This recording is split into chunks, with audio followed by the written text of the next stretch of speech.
Hey, this is the Savorings of V-Gaming. Thanks for logging in today. I appreciate it. I'm usually trying to do about 2 videos a day. I have 2 topics in this video. I already posted one this morning. Thanks for checking that out. Thanks for checking out the previous videos too. I really appreciate it. Um, so today I'm combining this one, and also I'm kind of pressed for time. I got to leave up out of here in about 40 minutes or so. So this is going to be a one take Charlie, about a 10-minute video, and we're going to move on from there. How's my audio levels? I sound really low uh, when I listen to these back. You guys let me know in the comments. This is all still a work in progress. I get my green screen is still kind of wonky. I'm working on it. My actual normal fill light isn't up today because I don't have time. Uh, but a couple things. I keep seeing it going around that Herman Hulst got demoted. That's not what happened. Yesterday we spoke about how the new president over there, CEO, um, Hiroki. No, that's not it. Who's the new guy? Yeah, Hideki Nishino-san is the new Sony Interactive Entertainment president. After Jim Ryan retired, left, gave up, whatever you want to call it, tapped out, crashed out, whatever you want to call it. After he couldn't block the Activision deal, and he saw the writing on the wall, and Sony was just like, "You did your best. Now, get out there into the field and stud. You done well. Good. That'll do, Peg." Uh, so right here, it seemingly takes 2 people to replace Jim Ryan. This is from the original announcement back in May. Sony announced both Herman Holst, and Hideki Nishino, who's now the current SEI president, will take over as joint CEO of PlayStation starting June 1. Hurst moves on from his role as head of PlayStation Studios to the role of CEO, co-CEO of the newly formed Studio Business Group. Hulst Group will be responsible for all of PlayStation's first-party games, blah blah blah blah blah, as well as TV and film. He moves on from his role as head of PlayStation Studios. What happened yesterday?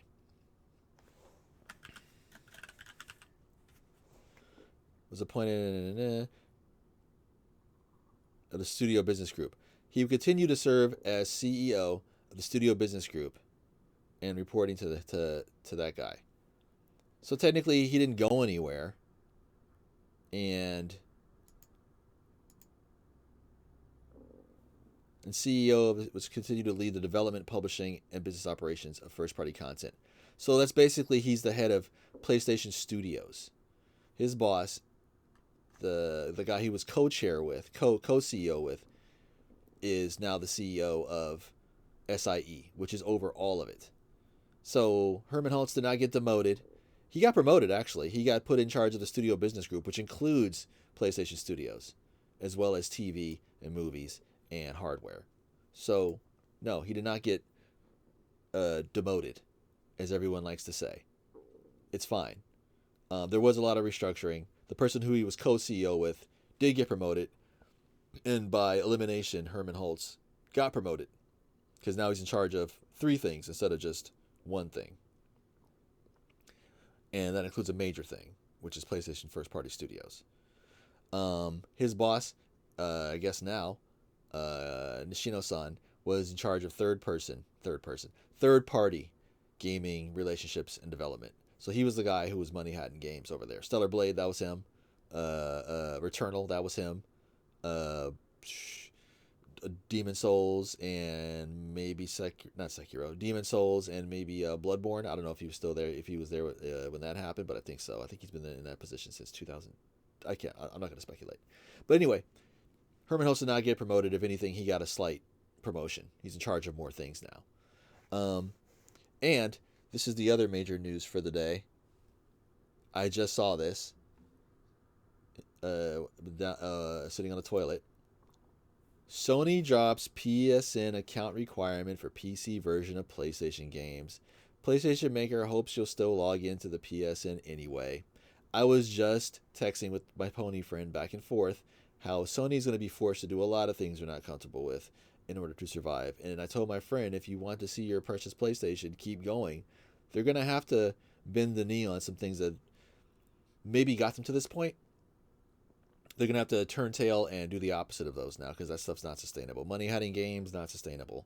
The super large budget games, not sustainable. I'm calling it right now. Wolverine, I'm 69% sure Wolverine's going to be day and date on PC, because that game's going to cost about $500 million to make once it's out the door. They're going to want all their money back, and they're not making that all back just on PlayStation consoles, just on the PlayStation database alone. They're just not doing it, especially if that game gives any sort of Spider-Man 2 woke vibes or anything like that. Crappy writing, whatever you want to call it. Getting the Puerto Rican flag wrong for like the third game in the row, or you start off with Old Man Logan and you instantly introduce X-23, who I like X-23 as a character, but she should come later, much later in Wolverine's timeline, or in whatever story you're telling with him. She should come much later. There's way more Wolverine to cover than starting off with X-23. I reserve judgment. It still could be good, but that doesn't sound good. X-23 in the comics only works in the context of, we already know Wolverine's super old, and we've already been reading him going through all his other adventures for almost 50 years now. So X-23 works in that context. Kind of like how Miles Morales to me doesn't work in the context of existing in the same universe permanently as Peter. It's cool when they cross over. It's cool that they know each other. It's cool that in Miles' universe there was a Peter. But to have Miles and Peter just all the time be together in the same universe, that kind of takes away the entire point of Spider-Man, because Spider-Man works in context of other heroes who aren't Spider-Man. So, say for instance, Captain America, he's your beacon of liberty, he's your super soldier, he's your leader of the Avengers. And you have Peter Parker, normal dude, struggling to pay bills, unlucky in love, super tragic, all that stuff. You got Iron Man, billionaire playboy philanthropist, and then you got Spider-Man. The Punisher, and then Spider-Man, Daredevil, and then Spider-Man. Spider-Man works in contrast of these other characters. He's kind of the every person. And when you have two of them, it kind of takes it away. I always picture the visual of, there's an Avengers meeting, and Captain America goes, yes, and then we'll do this. Spider-Man, and two people turn around and go, yes? That's the dumbest thing ever.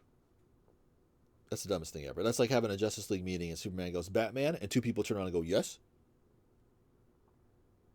You see how dumb that is? There's only one Batman. There should only be one Spider-Man. I do like the idea of them knowing each other and sometimes crossing over and stuff like that. That's fine. And Miles on his own is okay. That's fine. If you like Miles, totally fine. I'm not bagging on Miles.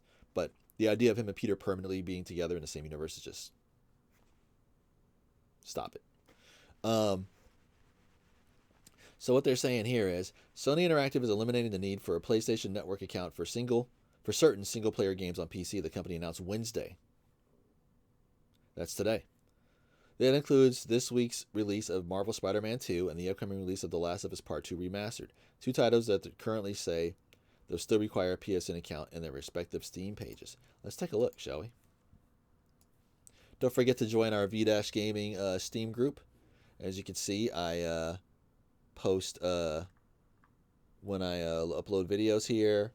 I have a ton of games to give away. We'll do some game giveaways. We can keep track of each other, like playing multiplayer games, and if there's a game you want to join, you can definitely do that. So look for, if you're on Steam, go ahead and feel free to join this group, and we'll go from there. So we're gonna check and see. The Scouring. I saw this. This looks like a better Warcraft than Warcraft. As you can see, I downloaded the demo and I put it on my wish list. I'm gonna check it out later. Maybe I'll play it on stream or something. So we got Spider-Man 2. We're gonna add to wish list. No, PlayStation account required. Requires third-party account. PlayStation supports linking to Steam account. Y'all need to delete this. Y'all need to, I love this, Xbox controller. That's funny. Okay, so it still says it there. What was the other one? Last of Us. The Last of Us 2 Remastered. And this game will not be getting a wish list because, no. This game only supports Japanese interface. Requires agreement to third party. Oh, this one does not require. This one does not require a PlayStation one. The Spider-Man one still says it does. Okay. No wish list. I feel like I should just ignore this game. But anyway. So, that's what's going on there, you guys. That's kind of major. Let's see. Instead of requiring a PSN account for those games and the already released PC versions of God of War Ragnarok and Horizon Zero Dawn Master, Sony hopes to incentivize players on PC to sign into a PlayStation Network for added benefits like trophies and friend management. Okay, that's cool. Can we chat? Can you chat with your PSN friends? That'd be cool. Certain in-game content perks will also be available. Those perks include the following: Spider-Man 2, early unlock suits. God of War, gain access to the armor, horse armor. The Last of Us Remastered, plus 50 points to activate bonus features and unlock extras. Jordan's jacket from Intergalactic, the Heretic Prophet, lol. Horizon Zero Dawn Remastered, gain access to the Nora Valiant outfit. Here's an idea, Sony. Why not just enable crossplay? Well, I guess none of these have multiplayer, but that should be a perk. Just enable crossplay. But your live service games, I guess, already have crossplay, so... Live service game, I should say. Foam Stars didn't work out, and what was that Crash game? That didn't work out. And we're not even going to talk about Concord. What's a Concord? Who said that? Sony had controversially required a PSN account for many of its recent PC titles, even when those games didn't require internet connectivity or multiplayer components. The publisher drew ire from many PC players for adding the requirement to log into PC account for Helldivers 2, months after the game launched on PC. Sony eventually backtracked on Helldivers 2 requirements, but extended the policy to single-player games like Ghost of Tsushima, which does have a multiplayer Oh, wait, let's check that. Ghost of Tsushima, did they remove that?